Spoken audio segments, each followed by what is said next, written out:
Olá, queridos! Sejam bem-vindos todos ao nosso programa Profecias Bíblicas, a Esperança das Nações. Nós estamos juntos há alguns estudos. Estamos estudando a verdade de Deus que Ele revelou para os seus filhos através do livro de Daniel. Estamos usando outros livros da Bíblia também, claro, porque em toda a Bíblia há uma sequência de ideias e sempre o autor é o mesmo, o nosso Deus. Vamos orar pedindo a Deus que nos abençoe antes de abrirmos a Santa Palavra? Eu quero orar com você agora. Misericordioso Deus e Pai que estás nos céus, em nome de Jesus Cristo, nos dê agora a tua inspiração. Nos mostre como o Senhor quer que estudemos, o que o Senhor quer que fique dentro da nossa mente. Em nome do Senhor Jesus, que está no lugar santíssimo do santuário celestial, intercedendo por nós e fazendo o juízo. Em nome dele oramos e agradecemos. Amém. Queridos, vamos abrir a nossa Bíblia agora, novamente no livro de Daniel. No capítulo 7. Eu gostaria de mostrar algo interessante para você.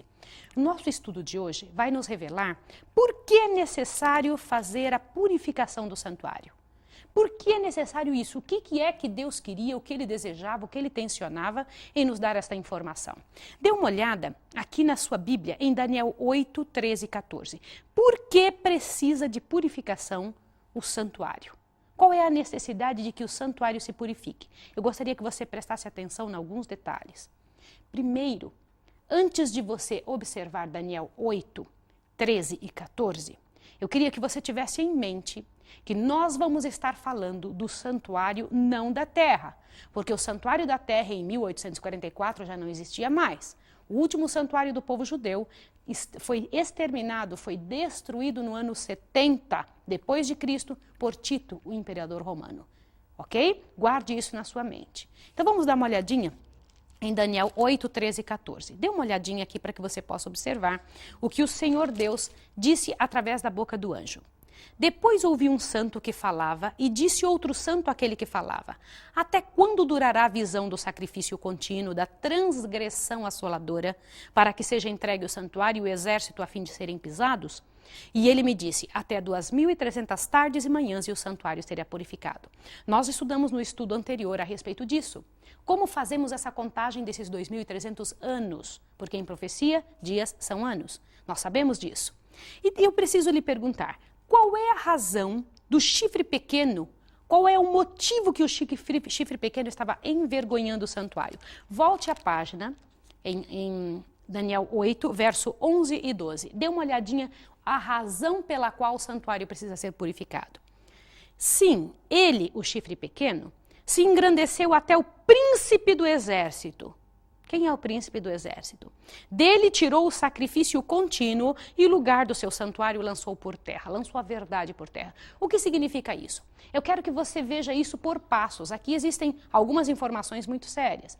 O príncipe do exército é Jesus. Quando diz assim, olha, ele se engrandeceu até o príncipe do exército, significa o fato do papado.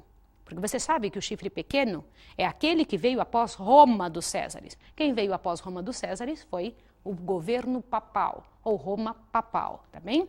Este chifre pequeno se engrandeceu até o príncipe do exército. É o fato do Papa se colocar no lugar de Deus.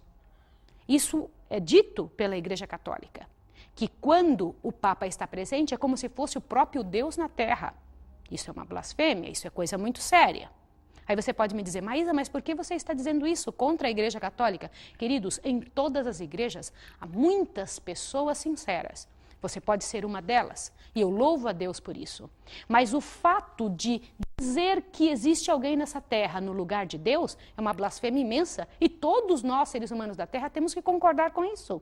E tomar uma atitude contrária a isso, porque isso fere o que Deus pediu. E a própria Bíblia diz isso. Continuemos. Dele tirou o sacrifício contínuo. Queridos, o sacrifício contínuo ou o holocausto contínuo acontecia no pátio do santuário e no lugar santo. Lembra-se que o sacerdote pegava o sangue do cordeiro que estava sendo morto em lugar do pecador, e além de sacrificá-lo ali no pátio, em cima do altar de sacrifícios, levava este sangue para dentro do lugar santo e colocava o sangue em representação de que a pessoa havia pedido perdão, como estivesse sendo escrito nas pontas do altar, daquele altar de incenso. e ainda colocava um pouco daquele sangue na cortina que separava o lugar santo do santíssimo. Lembra que nós estudamos isso? Esta parte do sacrifício, essa parte do holocausto contínuo que se fazia de manhã e à tarde, também o chifre pequeno lançou por terra. Também a Igreja Católica lançou por terra. Por quê? Porque criou no lugar do sacrifício contínuo algo chamado missa. Observe bem que coisa interessante. Preste atenção no que eu vou lhe dizer. Tirou o sacrifício de Jesus, sendo que Jesus Cristo faz esse trabalho de levar até Deus a nossa vida, através de seu sangue, dizendo: Senhor, eu estou trocando a morte deles por minha vida. Eles me pediram perdão. Só que quando você pede perdão para um homem, você vai no ato de confissão no confessionário pedir perdão, você está tirando o sacrifício de Jesus de frente de você, ou daquilo que deveria ser feito, e colocando esta atitude, esse privilégio em cima de um homem comum como você e eu. Você entende como é uma coisa muito séria? Lançou por terra o sacrifício contínuo. E o que a missa faz? A Bíblia diz em Hebreus 9, 26, eu faço questão de ler com você, que Jesus morreu uma vez só. A missa diz que Jesus morre todas as vezes que ela acontece. Você não acha isso uma coisa muito séria? Abra sua Bíblia, lá em Hebreus. Dê uma olhadinha em Hebreus 9. É muito importante que você tome vulto na sua mente a respeito dessas verdades, porque estas verdades esclarecem para a nossa cabeça o que é que nós realmente devemos pensar. Hebreus 9, verso 26. Olha só. Doutra forma, necessário lhe fora padecer muitas vezes desde a fundação do mundo. Mas agora, na consumação dos séculos, uma vez por todas se manifestou para aniquilar o pecado pelo sacrifício de si mesmo. E como aos homens está ordenado morrer uma vez só, vindo depois disso o juízo, assim também Cristo ofereceu-se uma só vez para levar os pecados de muitos, e aparecerá a segunda vez sem pecado aos que esperam para a salvação. Quantas vezes Jesus Cristo morreu? Uma só. Foi suficiente o sacrifício de Jesus na cruz. Só que a missa, ela consuma o sacrifício de Jesus todos os dias. Pelo menos é dito isso. Cada missa, Jesus morre uma vez. Isso não é muito sério? Não é assim que o Senhor Deus ensinou. Isso é lançar o sacrifício de Jesus por terra. Volte agora novamente, por favor, ali para Daniel 8. Nós estamos lendo. E o lugar do seu santuário lançou por terra. Queridos, quando nós, como cristãos, como aqueles que servimos ao Senhor, não envolvemos e indicamos as pessoas dessa terra para que elas olhem, para que elas vejam, para que elas sejam encaminhadas ao lugar do santuário celestial aonde Jesus está, nós estamos dando a elas uma religião falsa.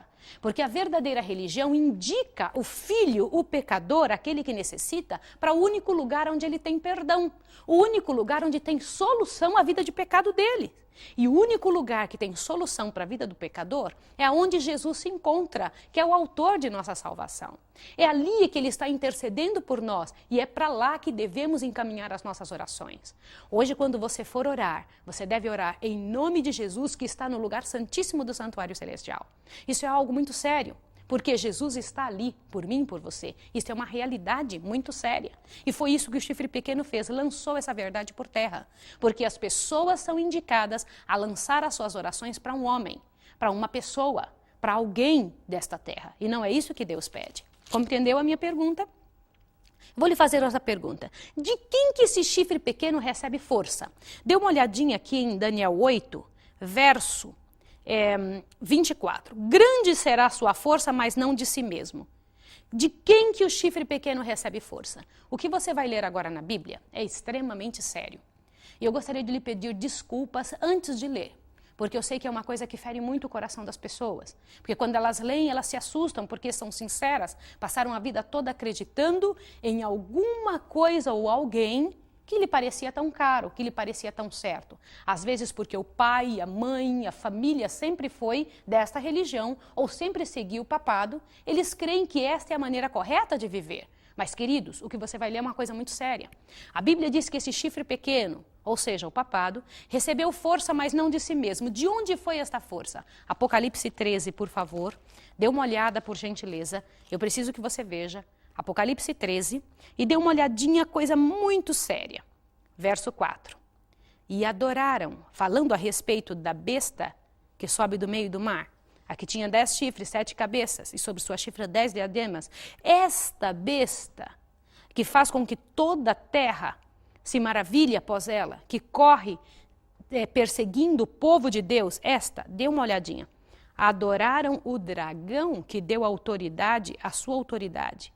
Olha só, quem que deu autoridade a este chifre pequeno, que é a mesma coisa que a besta? Responda para mim, quem lhe deu autoridade? Aqui diz que é o dragão. E quem é o dragão? Segundo a palavra de Deus. Veja no Apocalipse 12.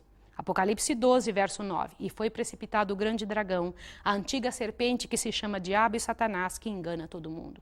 Queridos, é uma coisa muito séria. Todo poder que é contrário a Deus, que muda as leis de Deus, que aceita a mudança, que se coloca no lugar de Deus, que se posiciona de maneira que aceita com que os mandamentos de Deus, que é a estrutura do governo do Deus eterno, seja mudado, é um poder contrário a Deus, é um poder liderado pelo inimigo. Existe muita gente que não sabe disso, portanto não são culpados. Mas do momento em que sabe, a diferença acontece. E queridos evangélicos que estão me ouvindo, queridos protestantes, se você ainda está fazendo algo que é o contrário que Deus pede e que claramente está na palavra de Deus, você deve começar a pensar diferente, deve começar a correr imediatamente a fazer o que Deus está pedindo. Como por exemplo, você já percebeu que na lei do Senhor, na lei de Deus, há um mandamento que a maioria dos cristãos não seguem? O mandamento que diz para guardar o sábado? Nós vamos estudar isso no próximo estudo. Você vai compreender como é sério isso. E quem mudou foi o chifre pequeno. Volte para Daniel, por favor. Daniel capítulo 8. E dê uma olhada, que coisa interessante. Quem deu então o poder e a autoridade para o chifre pequeno? A Bíblia diz que é o dragão. O dragão que lhe deu esse poder. O poder para fazer todo esse trabalho contra o príncipe dos exércitos, para mudar as leis de Deus, para tomar o lugar de Deus na terra. Continue. Uma outra pergunta. Com que apoio? Apoio de quem?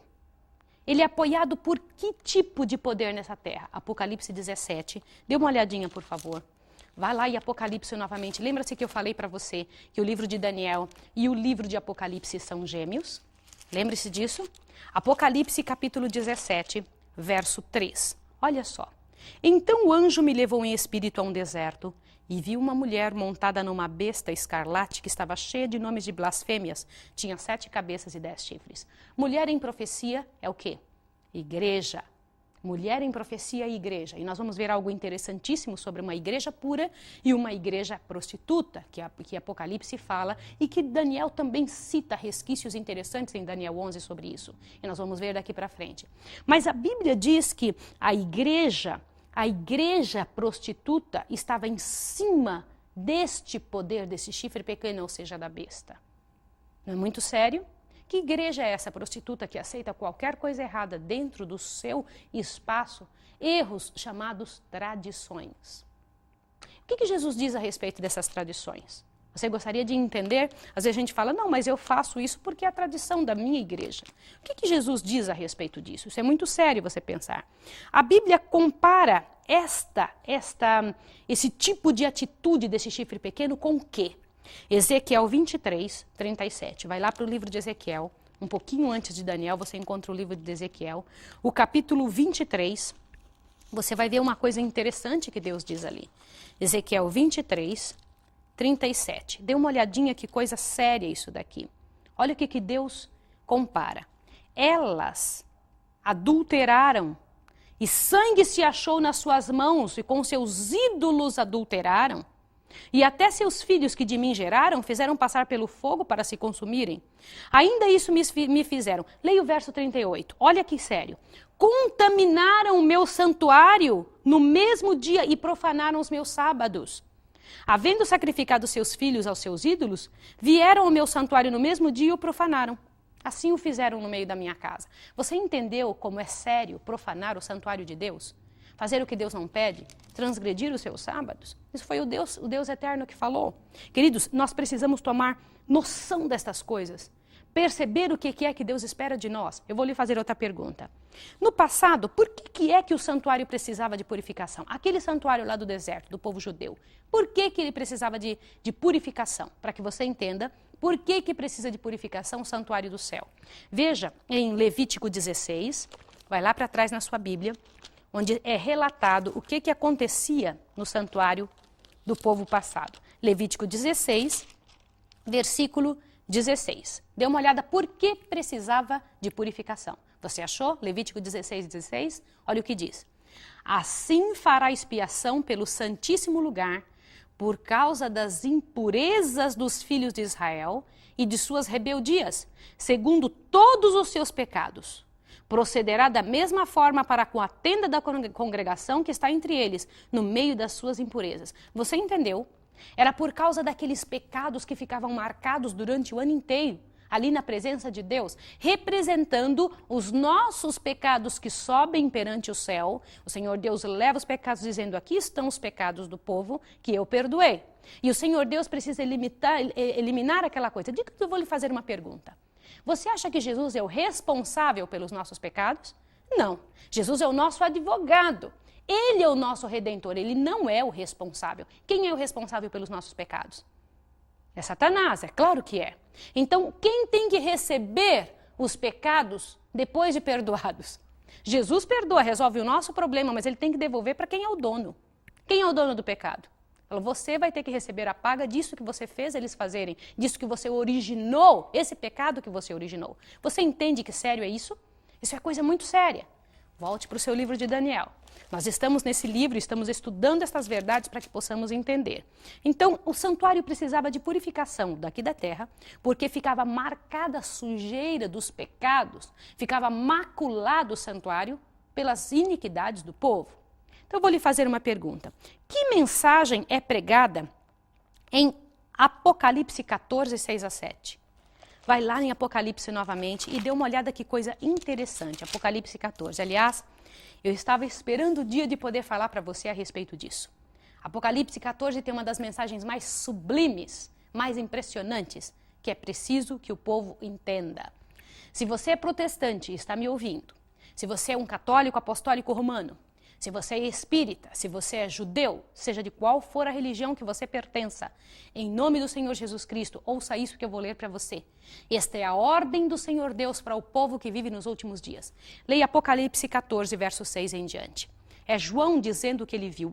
Vi outro anjo voando pelo meio do céu, tendo um evangelho eterno para proclamar aos que habitam sobre a terra, toda nação, tribo, língua e povo. É uma mensagem mundial, global.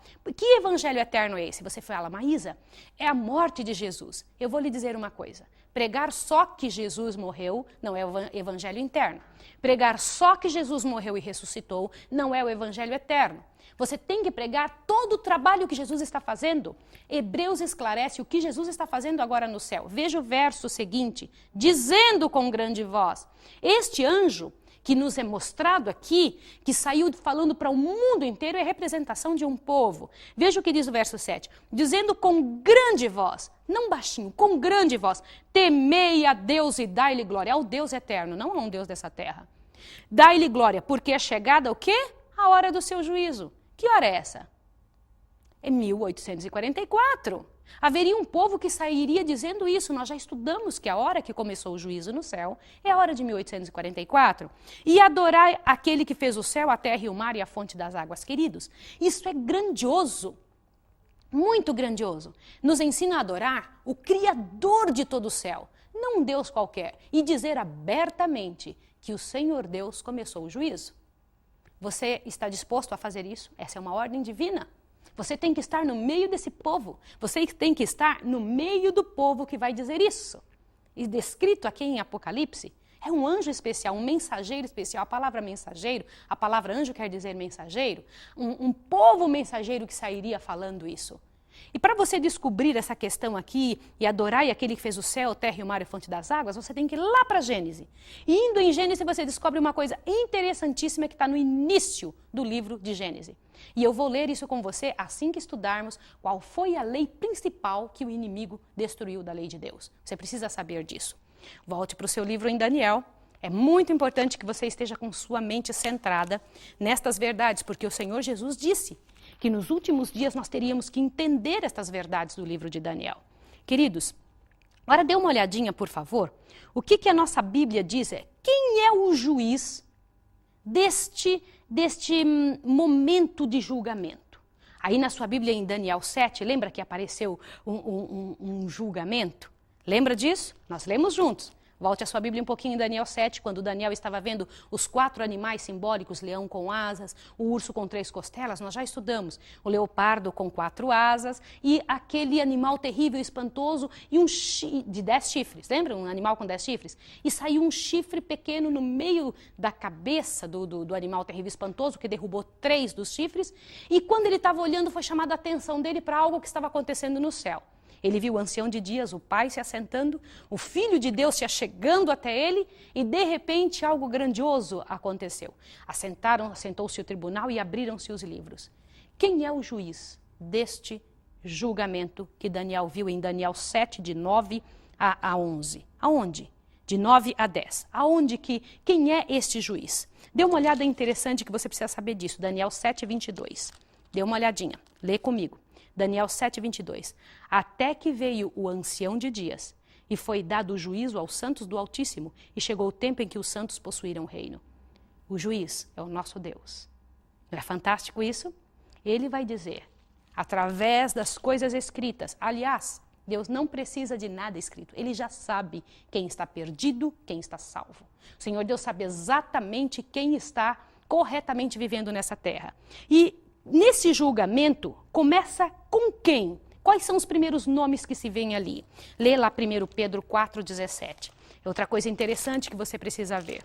Você vai ter esses estudos e outros, se você quiser, para sempre com você. Nos chame, nos telefone, para que você possa ter essas informações com você para sempre. 1 Pedro 4,17. Pois já é tempo que comece o julgamento pela casa de Deus. E se começa primeiro por nós, qual será o fim daqueles que são desobedientes ao Evangelho de Deus? Queridos, o julgamento no céu começa pela casa de Deus, por aqueles que são reconhecidos como filhos de Deus na terra. Você entende isso? E a Bíblia diz, o que será daqueles que não são considerados filhos de Deus? Interessante. Então, o juiz é Deus, começa primeiro por aqueles que são o povo de Deus na terra, desde o primeiro que morreu nessa terra como justo. Lembra quem foi o primeiro que morreu na terra como justo? Abel. Começou por Abel. Em 1844, o primeiro nome que Deus levantou foi o nome de Abel, para julgar. Outra pergunta. Agora, quem é o advogado? Se o pai é o juiz, quem é o advogado? Abra sua Bíblia lá em 1 João 2, 21. Vai lá. 1 João, lá pertinho de Apocalipse. Você precisa tomar consciência dessa grandiosidade que você vai ler e encher o seu coração. Vai lá, 1 João 2. Achou? Eu vou ler com você. Meus filhinhos, estas coisas vos escrevo para que não pequeis. Se, porém, alguém pecar, temos um advogado para com o Pai, Jesus Cristo justo. Quem é o advogado? É Jesus, bendito seja o nome do Senhor Deus, que nos deu Jesus Cristo como penhor pelos nossos pecados, como salvador de nossa vida, nosso advogado no céu, nosso representante, o representante correto. E incrível que a gente pode pensar que Jesus tem o mesmo sangue que você e eu. Jesus Cristo tem a mesma carne que você e eu. Ele é o nosso representante humano no céu. Glória a Deus. Por que o santuário precisa ser purificado, queridos? Porque no céu aparecem as coisas que não estão corretas perante nós. Abra sua Bíblia em Hebreus. É o último texto que nós vamos ler agora. Você precisa entender esta verdade, encher o seu coração e entender por que é que nós, adventistas do sétimo dia, chegamos a essa conclusão, essa compreensão que o santuário de Deus no céu precisa ser purificado. Isso é algo bíblico. Veja o que diz aqui, Hebreus 8. Olhe bem, achou?